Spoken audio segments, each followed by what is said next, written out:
दुःखाचा डोंगर आज कोसळला आहे।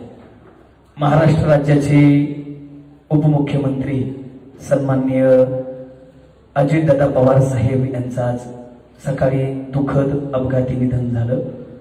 खऱ्या अर्थानं महाराष्ट्रात एक कार्य करणारा नेता, काम होत असेल तर काम होणारच, नाही होत म्हणलं तर नाहीच होणार, जे बोलले तेच करणार, नवे नवे एक प्रामाणिक सच्चा कार्यकर्ता, आज एक नेता आज महाराष्ट्राला सकाळी सकाळी सोडून गेले।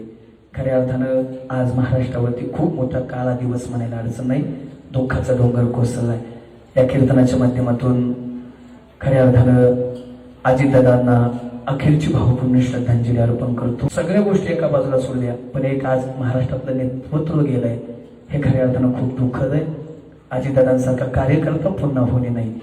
सगळ्याच महाराष्ट्रावरती राजकीय पक्ष सगळे सोडा, पण जो जो राजकारणात आहे, जो जो समाजकारणात आहे, लहानापासून आज थोरापर्यंत महाराष्ट्र नाही पण सगळ्या भारताच्या डोळ्यात पाणी असेल की जे अनपेक्षित होतं। कधीच अजितदादा इतक्या लवकर सोडून जातील असं कधी वाटणार नाही, स्वप्नात सुद्धा जसं आलं नसेल तसं आज अजितदादांना या जगातून सोडून जावं लागलं। करतो त्यांना भावपूर्ण श्रद्धांजली अर्पण करतो आणि याच ठिकाणी थांबतो। तो